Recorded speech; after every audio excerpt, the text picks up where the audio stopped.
Assessment year 2024-25 के लिए अगर आप अपना टैक्स कैलकुलेशन खुद से करना चाहते हैं और आप ये समझना चाहते हैं कि आपके लिए कौन सा टैक्स रिजीम बेनिफिशियल है, ओल्ड टैक्स रिजीम या फिर न्यू टैक्स रिजीम, तो इनकम टैक्स डिपार्टमेंट ने आपके लिए एक नया टूल बनाया है जहां पे आप टैक्स का कैलकुलेशन कर सकते हैं। जैसा कि आप स्क्रीन पर देख सकते हैं, मैंने यहाँ पे ये पेज ओपन किया हुआ है। इसका लिंक मैं आपको वीडियो के डिस्क्रिप्शन में दे दूंगा। ठीक है, यहाँ पे असेसमेंट ईयर आप चेंज नहीं कर सकते, 24-25 के लिए ही बनाया गया है।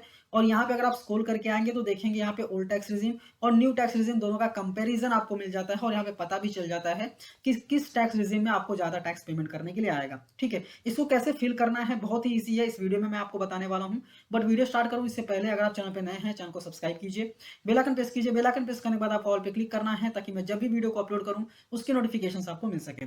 तो आइए वीडियो को स्टार्ट करते हैं। ये किसके लिए है, तो पहले ये individual, HUF, AOP, BOI and artificial juridical person के लिए ये बनाया गया है। ठीक है, यहाँ पे असेसमेंट आप चेंज नहीं कर सकते, तो चेंज करना भी नहीं है हमें, क्योंकि हम 24-25 के लिए ही यहाँ पे टैक्स कैलकुलेशन करने वाले हैं। यहाँ पे आपको सिलेक्ट करना है कि आप टैक्स पेयर कौन से टैक्स पेयर हैं, इंडिविजुअल है, एचयूएफ है, एओपी, बीओआई, एजेपी है। तो यहाँ पे इंडिविजुअल के लिए मैं बताता हूँ, आप अपने हिसाब से सिलेक्शन कर सकते हैं। इसके बाद क्वेश्चन आता है कि आप मेल है, फीमेल है या फिर सीनियर सिटीजन है। तो यहाँ पे आपको चूज करना है। ठीक है, अपने हिसाब से चूज करना है। मेरे केस में मेल, तो मैं यहाँ पे मेल चूज कर लेता हूँ। ठीक है, उसके बाद रेसिडेंशियल स्टेटस आता है। तो यहाँ पे आपको स्टेटस चूज करना है कि आप रेसिडेंट है, नॉन रेसिडेंट है, नॉट ऑर्डिनरी रेसिडेंट है। ठीक है, तो वो आपको चूज कर लेना है। यहाँ पे चूज करने के बाद यहाँ पे आपको आपकी इनकम की डिटेल्स डालनी है। कैसे डालनी है, ध्यान से देखिएगा। पहला पूछता है कि अभी ग्रॉस सैलरी कितना है after deducting allowances exempted under both the regimes. मतलब आपको ग्रॉस सैलरी डालना है, वो सारे एग्जम्पशन या फिर डिडक्शंस जो दोनों स्कीम में अलाउड है उनको लेस कर देना है। अभी आपका सवाल ये आएगा कि दोनों स्कीम में कौन कौन से डिडक्शंस अलाउड है, वो कैसे पता चलेगा। तो यहाँ पे ये मार्क दिया हुआ ना, इस पे आप जैसे ही क्लिक करेंगे तो यहाँ पे लिखता है allowances which are allowed as exempted under both the regimes. यहाँ पे अलावेंसेस की लिस्ट दी हुई है।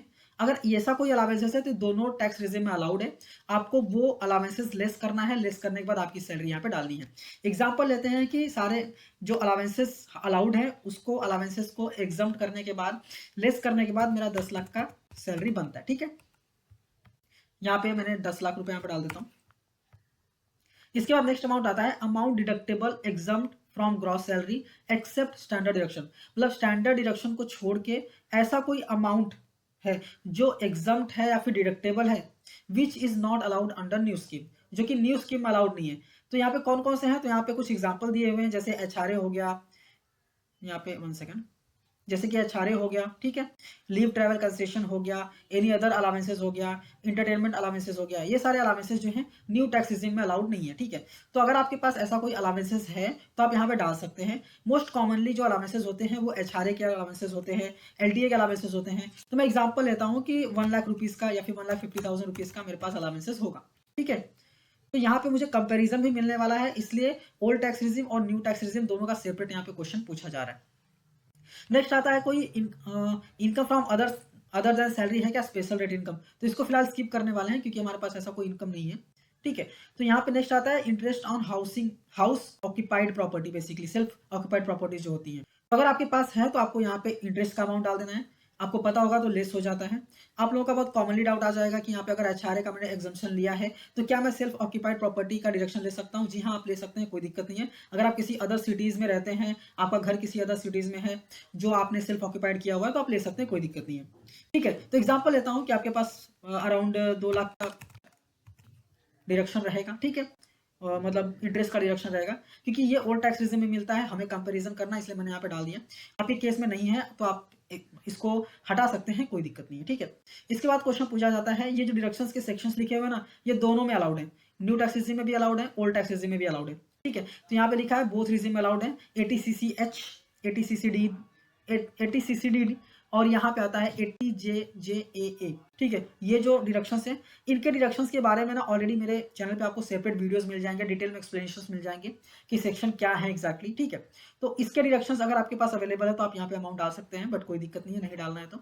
इसके बाद आता है एक deduction exemption other than mention above. जो ऊपर डिडक्शन एग्जम्पशन मेंशन किए हुए हैं उसको छोड़ के और कोई डिडक्शन है क्या जो न्यू टैक्स रिजिम में अलाउड ही नहीं है। तो यहाँ पे आप करेंगे ना तो यहाँ पे दिख जाएगा कि कौन कौन से डिडक्शंस हो सकते हैं आपके पास। चैप्टर 6A का डिडक्शन जनरली सबके पास होता है। अगर आपके पास हाउसिंग लोन है तो डेफिनेटली आपके पास प्रिंसिपल अमाउंट आप पे कर रहे होंगे, 1.5 लाख तक का, वो भी आप डिडक्शन ले लेते हैं। मैं यहाँ पे एग्जाम्पल लेता हूँ। ठीक है, तो अगर अगर यहाँ पे आप कैलकुलेशन करने जाएँगे, तो देखिए ओल्ड टैक्स रेज़िम में जितने भी डिडक्शंस हैं, सारे डिडक्शंस आपको मिल जा रहे हैं। न्यू टैक्स रेज़िम में बेनिफिटली आप आपको स्टैंडर्ड डिडक्शन मिलता है, जो कि यहाँ पे ले लिया है। इसके बाद और कोई भी डिडक्शन नहीं मिलता है। तो यहाँ पे कंपैरिज़न प्रॉपर्ली आ जाता है कि देखिए यहाँ पे कितना अमाउंट आ रहा है। जैसे कि ओल्ड टैक्स रेज़िम में देखें तो 4,50,000 हो जा रहा है, जिसकी वजह से कोई भी इनकम टैक्स यहाँ पे नहीं बन रहा है। मैं यहाँ पे क्या करता हूँ, थोड़ा-सा इसको कम कर देता हूँ। आपको पता होगा तो न्यू टैक्स रेज़िम में अगर 7.5 लाख के नीचे इनकम हो, तो कोई भी टैक्स नहीं आता है। ठीक है, तो मैं इसको थोड़ा-सा अभी चेंज करके देख लेता हूँ कि यहाँ पे कैलकुलेशन बरोबर हो रहा है कि नहीं। ठीक है, तो मैं यहाँ पे डाल देता हूँ फॉर एग्ज़ाम्पल 7,50,000 सैलरी। तो यहाँ पे देखते हैं कुछ टैक्स आ रहा है क्या? देखिए, यहाँ पे कोई भी टैक्स नहीं आ रहा है। मतलब ये कैलकुलेटर प्रॉपर्ली कैलकुलेट कर रहा है, कोई दिक्कत नहीं है। ठीक है, अगर आप यहाँ पे चाहें सैलरी बढ़ा भी देंगे, तो यहाँ पे प्रॉपर्ली आपका कैलकुलेशन करके आएगा कि आपको ओल्ड टैक्स रेज़िम में या फिर न्यू टैक्स रेज़िम में कितने बेनिफिट्स मिल रहे हैं। ठीक है, तो आपके सैलरी के हिसाब से यहाँ पे कैलकुलेशन प्रॉपर्ली करके आता है। आप एक बार ट्राई कीजिए ये कैलकुलेटर और आप मुझे कमेंट करके बताइए कि क्या आपके हिसाब से कैलकुलेशन बरोबर हो रहा है कि नहीं हो रहा है, और प्रॉपर्ली यहाँ पे आपको आउटपुट आ रहा है कि नहीं आ रहा है। ठीक है, फिर भी आप कैलकुलेशन नहीं कर पा रहे हैं या फिर कोई डाउट वगैरह है आपको किसी एग्जम्पशन या फिर डिडक्शन में, तो मुझे कमेंट करके पूछ सकते हैं। मैं डेफिनेटली आपको बता दूंगा कि वो डिडक्शन या एग्जम्पशन न्यू टैक्सेसिज्म में है या नहीं है, या फिर ओल्ड टैक्सेसिज्म में तो डेफिनेटली है ही। ठीक है, तो ये वीडियो अच्छी लगी है, समझ में आई है, तो वीडियो को लाइक कीजिए, अपने दोस्तों के साथ भी शेयर कीजिए। और एक बहुत ही इंपॉर्टेंट अपडेट, आप चाहे तो वेबसाइट भी मेरा गो थ्रू कर सकते हैं। यहाँ पे देखिए, मैं इसका भी लिंक आपको वीडियो का डिस्क्रिप्शन में दे दूंगा। यहाँ पे ब्लॉग्स में अगर आप जाएंगे तो यहाँ पे टैक्स से रिलेटेड सारे अपडेट्स यहाँ पे हम अपलोड करते रहते हैं। ठीक है, इसको टेलीग्राम चैनल पे भी शेयर करते रहते हैं। यहाँ पे कल ही मैंने यहाँ पे शेयर किया था कि कैलकुलेटर जो है वो आ चुका है, अभी आप कैलकुलेशन कर सकते हैं। इसको मैंने वेबसाइट पे भी शेयर किया था और इसका लिंक बेसिकली टेलीग्राम चैनल पे भी डाला था। सारे लिंक आपको वीडियो के डिस्क्रिप्शन में मिल जाएंगे, डेफिनेटली आप गो थ्रू कर सकते हैं और सारी चीज़ों को चेक कर सकते हैं। ठीक है, मिलते हैं नेक्स्ट वीडियो में। Thank you for watching and all the best.